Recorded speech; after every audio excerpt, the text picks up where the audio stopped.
Bien, chicos, ¿cómo están? Buenos días. Nos reunimos nuevamente un día más para continuar con el desarrollo de su preparación para el examen. El día de hoy vamos a ver investigación parte 2. En realidad ya es profundizando un poco más en lo que habíamos visto. Vamos, como siempre, a empezar planteándole los objetivos que espero alcanzar con ustedes para el día de hoy, porque quiero que hablemos de 3 temas, sobre todo muy importantes, que van a complementar muy bien a lo que ya habíamos visto, que son validez y confiabilidad. Mi propósito es que ustedes tengan en mente, por favor, acabando esta clase, ustedes recuerden siempre que estos objetivos no son colocados en mano. Ustedes, terminando la clase, deberían regresar esta lámina y verdaderamente hacer a conciencia una prueba interna en ustedes donde puedan determinar si pudieron lograr estos objetivos. ¿Estamos de acuerdo, chicos?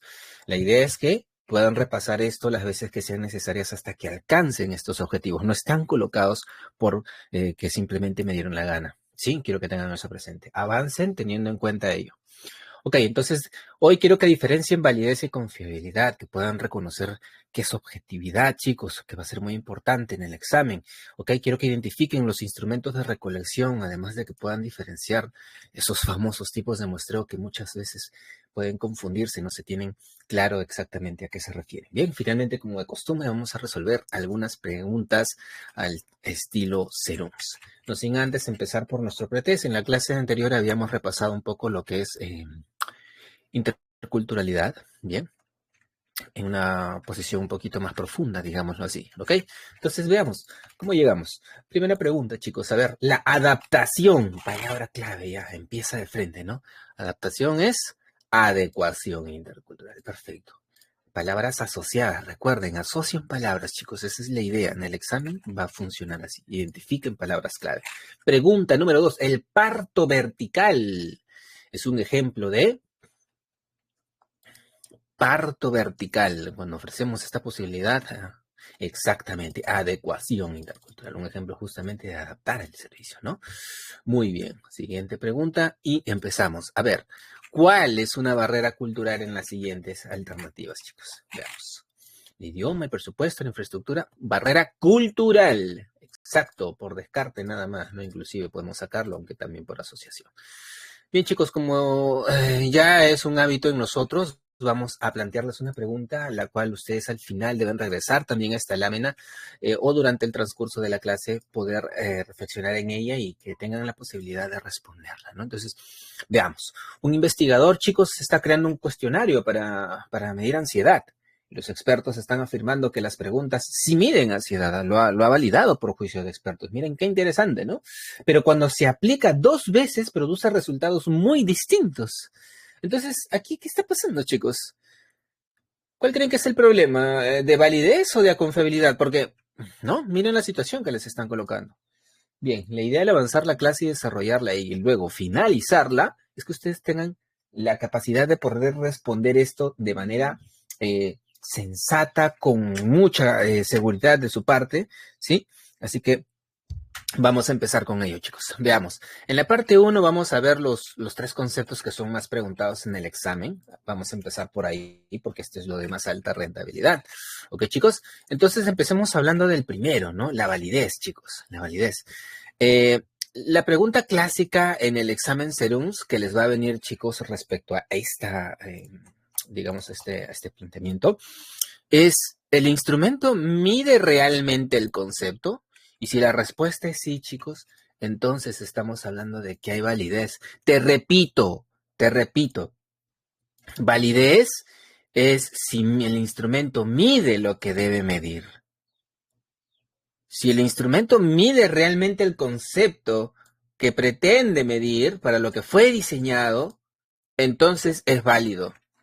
Si no puede, simplemente no es válido. ¿Ok? Entonces, recuerda, anota, por favor, validez solo es válido si mide correctamente aquello para lo que fue diseñado, aquello que debería poder medir. Si la respuesta es sí, entonces el instrumento es válido. Por lo tanto, una palabra que mucho va de la mano con esto es exactitud, porque la validez, chicos, es exactitud. ¿Ok? Ahora hablemos del término confiabilidad. Bien, ya sabemos que la validez es si mide lo que debe medir. Validez mide lo que debe medir. Ahora hablemos de la confiabilidad, chicos. La confiabilidad es si tú ya aplicas ese instrumento, ¿ya? Cualquiera que sea, si sea una balanza. Acá el ejemplo que siempre dan los metodólogos es la balanza, chicos, ¿ya? La balanza mide el peso. ¿Puede medir el peso de la balanza? Sí, entonces, ¿es válido? Claro que sí. Lo confiable sería si mide varias veces, tú le pones 100 kilos y te marca 100 kilos, excelente, es confiable tu balanza. Pero si en tu primera medición le pones 100 kilos, en la segunda también le pones 100, pero te marca 99, en la tercera le pones 100 y te marca 95, ¿podríamos confiar? ¿Podríamos decir que es confiable? Ok, es válido porque está midiendo el peso, pero es confiable si yo lo someto a repetidas, ¿no? Situaciones donde debe medir el peso. ¿Ustedes creen que sería confiable? Entonces, es válido porque mide el peso, pero no es tan confiable porque no me da resultados consistentes. Entonces, si yo aplico varias veces este instrumento, que es la balanza, ¿no? Por el ejemplo, y obtengo resultados similares, entonces podemos decir que hay confiabilidad. ¿Estamos de acuerdo? La confiabilidad tiene que ver con los resultados consistentes, me tiene que dar resultados estables, ¿ya? Entonces, confiabilidad. Bien, va de la mano pues con la palabra estabilidad. Resultados consistentes. ¿Estamos de acuerdo? ¿Sí? ¿Queda claro? Yo creo que el ejemplo de la balanza es muy bueno para este tipo de situaciones. Ok, ahora hablemos de objetividad, que es otro concepto que va de la mano, hablando de instrumentos de investigación, chicos. Entonces, la objetividad, chicos, busca minimizar el sesgo de quien evalúa. ¿Ya? Dos evaluadores deberían obtener resultados similares, ¿sí? Pónganse el caso, chicos, el ejemplo, ¿no? De que de repente yo tengo un evaluador A, que vamos a medir, de repente no, estética dental. Soy odontólogo, chicos, tengo que ponerles al menos un ejemplo en todas las clases que les he venido dando, ¿no? ¿Ya? Entonces yo voy a medir estética dental, sin embargo, el instrumento que estoy utilizando que me permite medir esto, pues está lleno de unos ítems que yo voy valorando, pero ¿qué tanto discrimina mi persona de la otra persona para evaluar qué tan estético nos parece? ¿El instrumento es capaz de ser objetivo y elimina la influencia del evaluador A y del evaluador B y solamente les pide cosas específicas para que sean objetivos y no mezclen ahí su sentir? ¿Me dejo entender lo que les parece? O sea, si elimina esa subjetividad, ya es objetivo. Ya es objetivo, porque la estética puede ser muy subjetivo, chicos. Es muy subjetiva en realidad. ¿Estamos de acuerdo? Lo que es bonito para uno no necesariamente es bonito para el otro. Entonces, si el instrumento que yo tengo me permite dejar de lado mis emociones, mis pareceres, es objetivo, porque ya no está influenciado por mí, que soy el evaluador. Elimina eso. Eso es un instrumento objetivo. Entonces, por ende, si el instrumento logra ser objetivo, me va a dar menos sesgo, pues. Me va a dar menos sesgo, menos error. Sesgo es error, chicos. ¿Ya? Entonces, recuerden, ¿sí? La objetividad, ¿sí? Da al instrumento independencia del observador, ¿no? Recuerden eso, no se ve influenciado, mejora, ¿no? La exactitud de los resultados. Entonces, recuerda, validez tiene que ver con la exactitud. La confiabilidad con estabilidad, resultados consistentes y la objetividad si logra eliminar el sesgo del investigador. ¿Ya? Ese es el resumen de esta parte 1.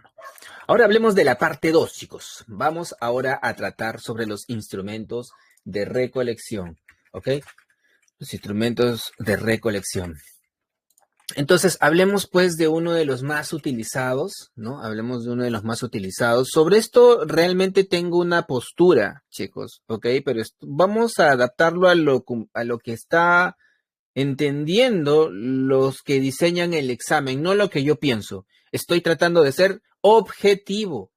El instrumento, que en este caso soy yo, miren, me estoy poniendo como ejemplo que soy el docente, está tratando con ustedes de eliminar la subjetividad de lo que yo creo que es correcto y me estoy basando en lo que los examinadores, los que diseñan el examen, se entienden por instrumentos. Entonces, Está de más darles mi opinión acá al respecto, ¿ok? Entonces ellos están reconociendo como instrumento de recolección a la encuesta. Y la encuesta pues son solamente así, chicos, son preguntas, nada más, preguntas, pero bien estructuraditas, pues, ¿no? Es el instrumento más frecuente en las investigaciones cuantitativas, chicos, el más frecuente. Permite recolectar, obviamente, datos pues ya de manera estandarizada, porque todo está estructuradito, ¿ok? Entonces recuerden siempre, la encuesta son preguntas estandarizadas, preguntas estructuradas. ¿Estamos de acuerdo, chicos? ¿Sí? Muy bien. Ahora hablemos de la entrevista. Entrevista.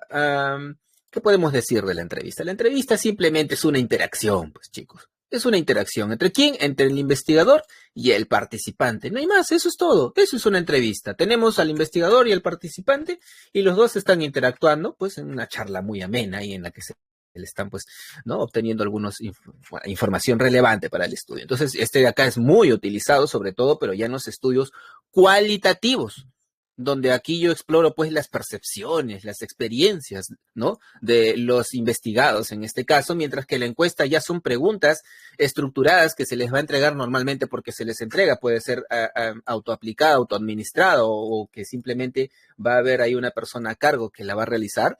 Pero en cualquiera de las dos formas son preguntas, ¿no? La encuesta son preguntas estructuradas, ya estandarizadas, mientras que la entrevista ya es esa interacción con el propósito de que logremos aquí obtener entre el investigador y el participante la información que queremos respecto a percepciones y experiencias. Esto es más abierto, ya no es tan estructurado, si bien puede lograr que sea un poco, ¿ok?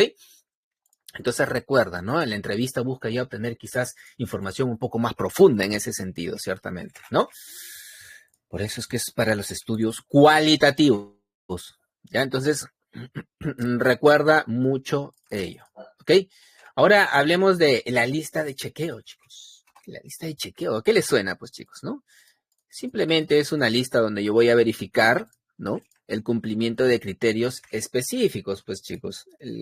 Es para eso, también se le conoce como lista de cotejo, ¿ok? Muy utilizada, donde yo puedo ver si hay presencia o ausencia, pues no justamente de esos criterios específicos que yo estoy buscando. ¿Dónde se utiliza mucho? En gestión pública, chicos. Es muy utilizada en sobre todo las auditorías que van pasando. No sé si han visto que cuando llegan ahí a los centros de salud a supervisar, a hacer esa cosita, van marcando con check cumple, no cumple, presencia, ausencia. Esas listas de chequeo, esas listas de cotejo son ese instrumento que se utilizan en investigación, en este caso en gestión pública y gestión en salud, para verificar si hay presencia o ausencia de esos criterios específicos que se está buscando investigar o aprobar. ¿Estamos de acuerdo? Muy bien, entonces recuerden, es un checklist, ¿no? Para verificar, eso es la lista de chequeo o lista de cotejo. Muy bien. Entonces, ahora hablemos del inventario, otro también muy utilizado, ¿no? El inventario son atributos definidos ya, chicos. Muy parecido en realidad a la lista de cotejo, muy parecido, ¿no? Ya aquí se miden características específicas, chicos. Son características específicas. Ejemplo, por ejemplo, los psicólogos conocen bastante de eso, ¿cierto? Tienen el IDARE, que es el inventario para medir la ansiedad, rasgo de la ansiedad, estado, ¿verdad? Entonces, también hay inventario para depresión, en fin, los psicólogos conocen muy bien en esta parte que hablamos de inventarios, ¿no? Porque es justamente lo que miden, buscan esas características específicas, esos rasgos específicos, que si la persona los cumple, pues estamos ante un determinado nivel de ansiedad, nivel de depresión. ¿Me dejo entender? Entonces, esos son los inventarios, buscan evaluar atributos definidos, medir características específicas. Muy bien. ¿Estamos de acuerdo? Excelente, excelente. Entonces, ahora hablemos, ya pasemos a la parte 3, vamos a hablar ya del muestreo, chicos. Hablemos del muestreo. Hablemos del muestreo. Entonces, ¿por qué muestrear para empezar? ¿Y qué es muestrear también, no? Entonces, empecemos por eso. Hay que definir eso. Entonces, imagínense, chicos, que ustedes, pues, tienen una población grande. ¿Ya? Son 20,000 personas que les ha tocado en la población que les han asignado a ustedes. ¿Ya? A 10,000 ya, para que no sufran, ya la misma vaina es, no vas a poder con 10,000 tampoco. Entonces, es una población muy grande, pues chicos, y muchas veces pues, no las vamos a poder estudiar a todas, ¿no? Tendríamos que asignar muchísimo recurso para ello.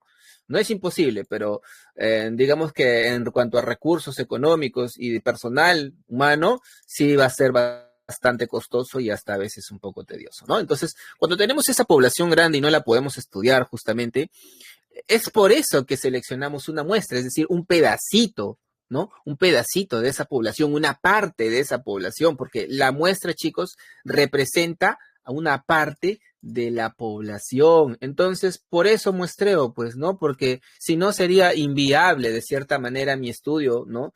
Porque realmente tendríamos que asignar demasiados recursos y para ello es que se hace una muestra, ¿no? Una muestra que logre representar a la población, ¿no? Ahí van a entrar conceptos como criterio de inclusión y exclusión para, bueno, cuando se hace, pues, ¿no? Por conveniencia, donde yo, que es una de las, ¿no? Ahí lo vamos a ver en el siguiente apartado, chicos.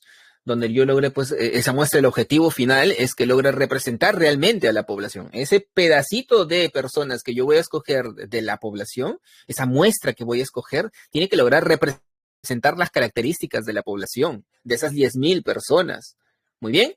Entonces, eso es el muestreo. El muestreo es lograr obtener un pedacito, ¿ya? No es lo mismo. La muestra ya es el pedacito.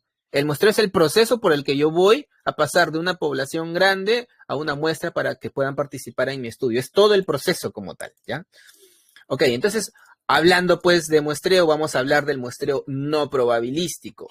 Es el primer tipo de muestreo que vamos a ver, ¿ya? Entonces, en el muestreo probabilístico, ustedes, por favor, asocien la siguiente palabra. Aquí, todos tienen la oportunidad de ser elegidos. Grábate esto. Aquí todos se seleccionan al azar. Todos tienen la misma probabilidad de poder participar, ¿ya? Participar. Entonces, el elemento clave aquí es el siguiente, el azar, ¿ya? El elemento clave aquí es el azar, ¿ya? El azar. ¿Estamos de acuerdo? Aquí todos son escogidos al azar, ¿sí? Al azar, aleatoriamente.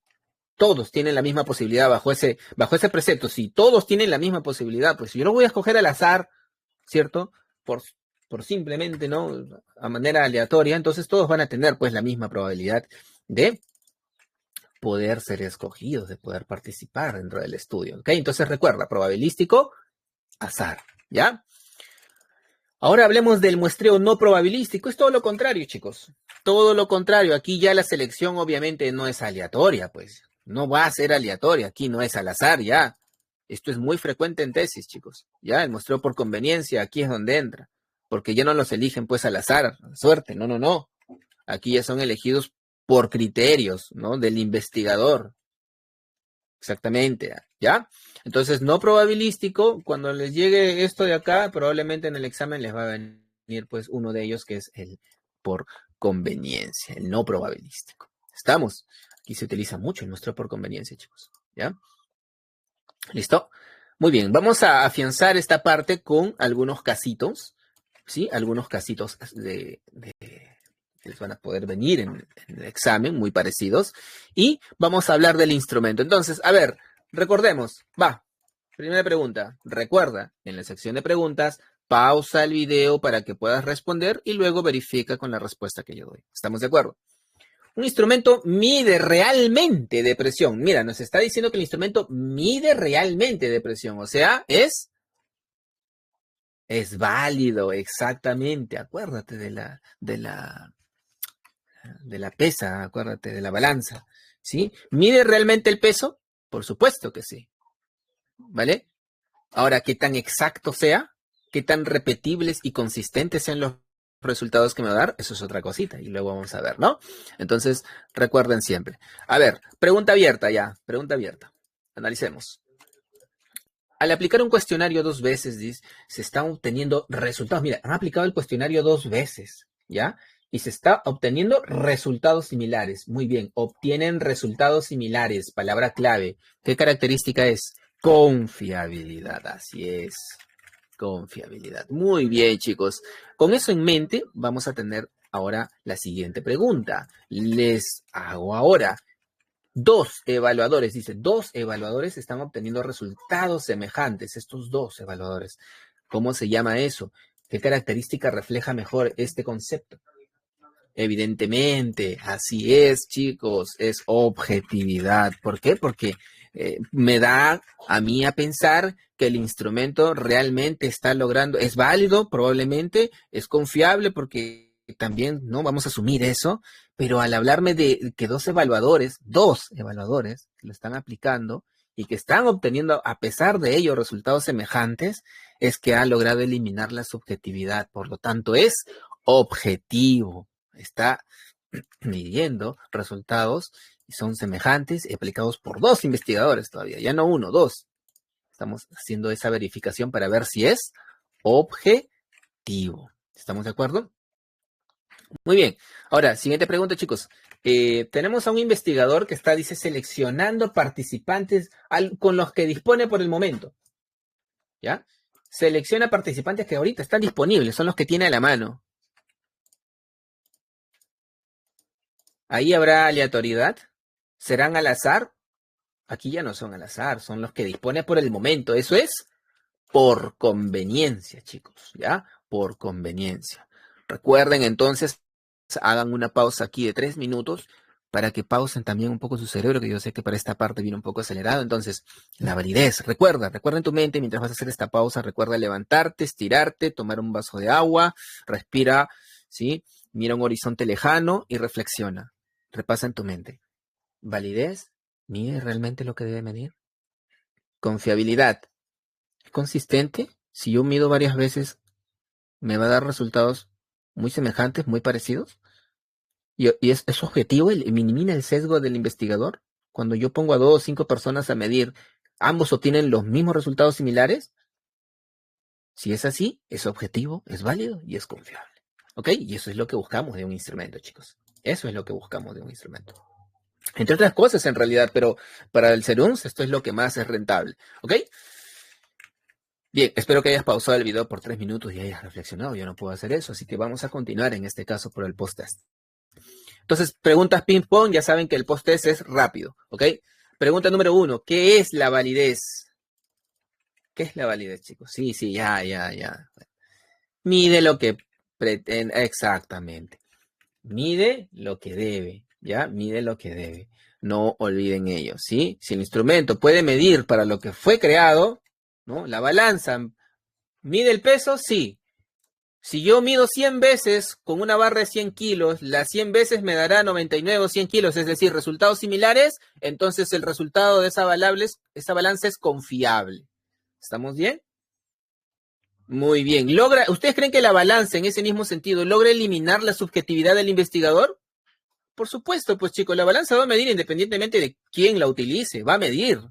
Ahí no tiene que ver nada el investigador que lo esté midiendo, la persona que lo esté usando. Eso se llama ser objetivo.